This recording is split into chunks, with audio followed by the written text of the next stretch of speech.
Assalamu alaikum students. Hafiz Nabil Ahmed here. Week 2 Financial Accounting to discuss some important terminologies from the chapter Current Liabilities and Payroll Accounting. Two important terminologies: estimated liabilities and contingent liabilities. What is estimated liabilities? An estimated liability is known obligation that is of an uncertain amount but that can be reasonably estimated. Common examples are employees' benefits such as pensions, healthcare, and vacation pay, and warranties offered by seller. Other examples of estimated liabilities include property taxes and certain contracts to provide future services. First, we have to discuss the health and pension benefits. Many companies provide employee benefits beyond salaries and wages.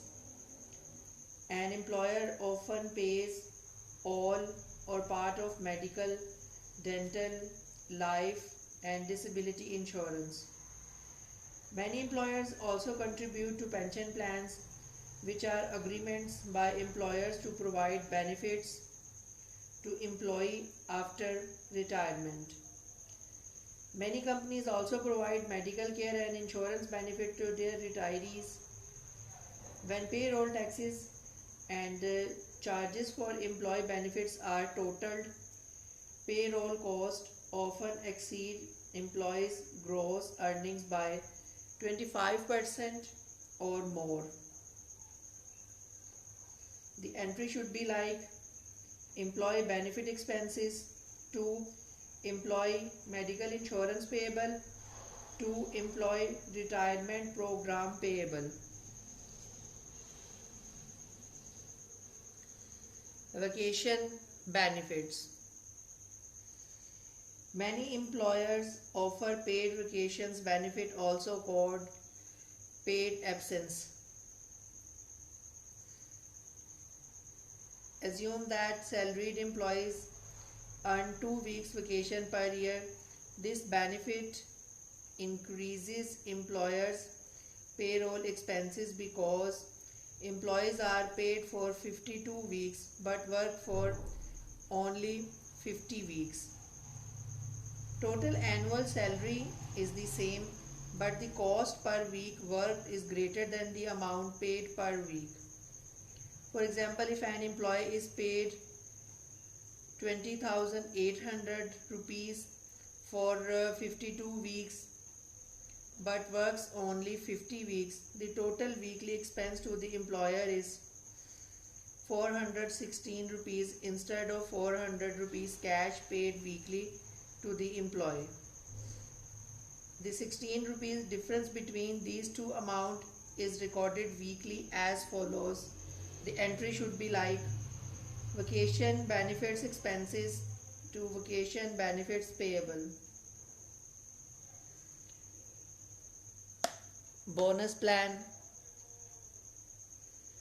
Many companies offer bonuses to employees, and many of the bonuses depends on net income. Assume that an employer offers a bonus to its employee equal to 5% of the company's annual net income. The company's expected annual net income is rupees 2,10,000. The year ended entry, adjusting entry will be recorded as employee bonus expense to bonus payable.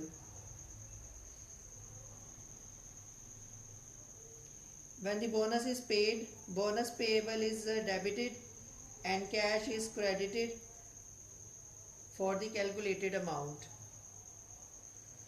Warranty liabilities. A warranty is a seller obligation to replace or correct a product or service that fails to perform as expected within a specific period. Most electronics items and most new cars are sold with a warranty covering parts for a specified period of time. Just like when we buy refrigerator or AC or fridge or any other electronic device, they offer 6 month or 1 year warranty to the ultimate buyer.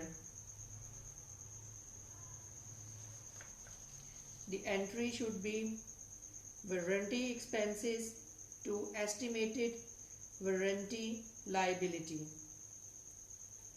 And when the entry is recorded, partial settlement of these estimated warranty liability, the entry should be like estimated warranty liability to inventory.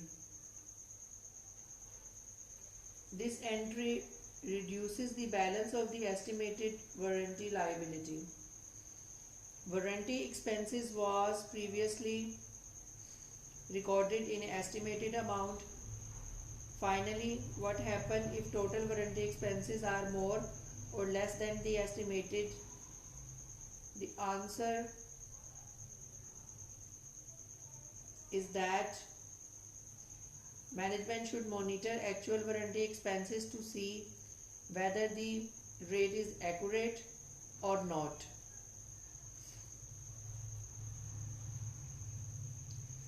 Multi-period estimated liabilities. Estimated liabilities can be both current and long-term. For example, pension liabilities to employees are long-term to workers who will not retire within the next period. For example,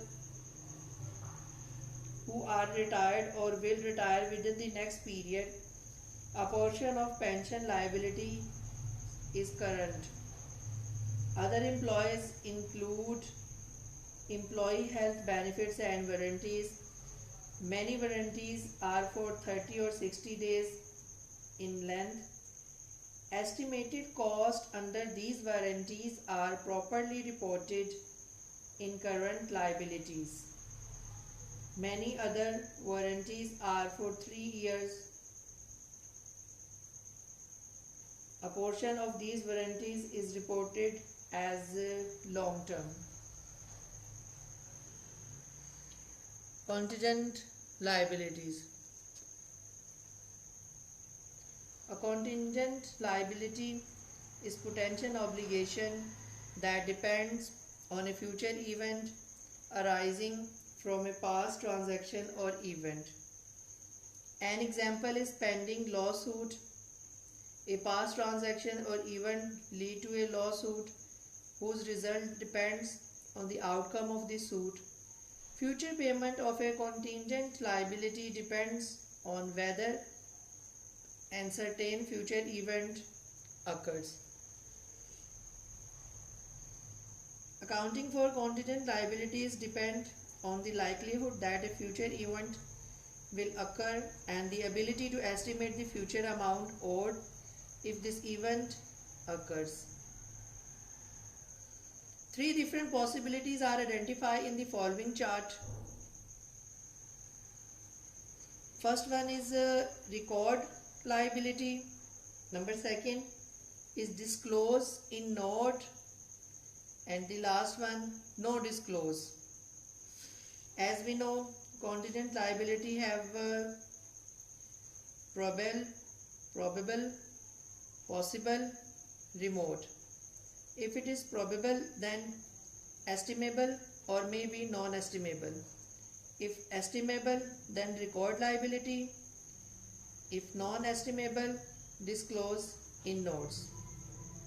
Same with the possible, disclose in notes, and the last one in remote, no disclosure. The conditions that determine each of these three possibilities are: the future event is probably and the amount owed can be reasonably estimated. When we record this amount as a liability, examples are the estimated liabilities described earlier, such as warranties, vacation pay, and income taxes. The future event is reasonably possible, could occur. We disclose information about this type of contingent liability in notes to the financial statements. The future event is remote. We do not record or disclose information on remote contingent liabilities. Reasonably possible contingent liabilities.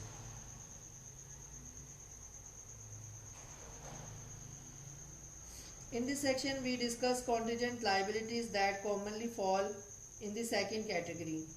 When the future event is reasonably possible, disclosing information about contingencies in this category is motivated by the full disclosure principle, which requires information relevant to decision makers be reported and not ignored.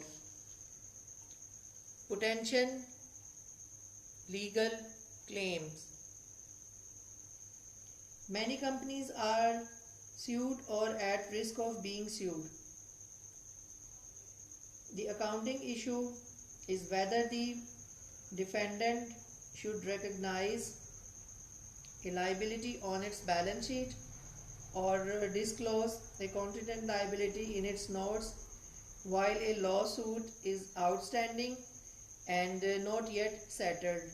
The answer is that a potential claim is recorded in the accounts only if payment for damages is probable and the amount can be reasonably estimated. If the potential claim cannot be reasonably estimated or is less than probable but reasonably possible, it is disclosed. Debt guarantees. Sometimes a company guarantees the payment of debt owed by a supplier, customer, or another company.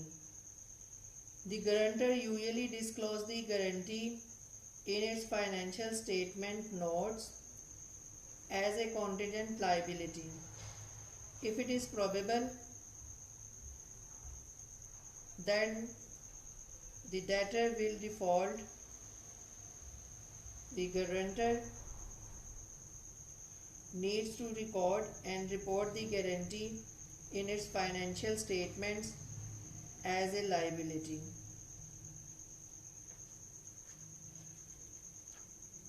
Other contingencies.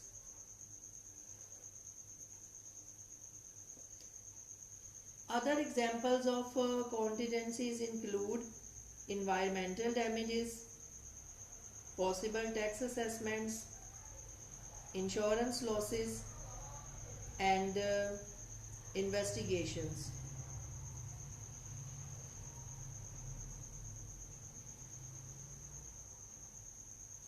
Uncertainties are not contingencies. All organizations face uncertainties from future events such as natural disasters and the development of new competing products or services. These uncertainties are not contingent liabilities because they are future events not arising from past transactions. Accordingly, they are not disclosed.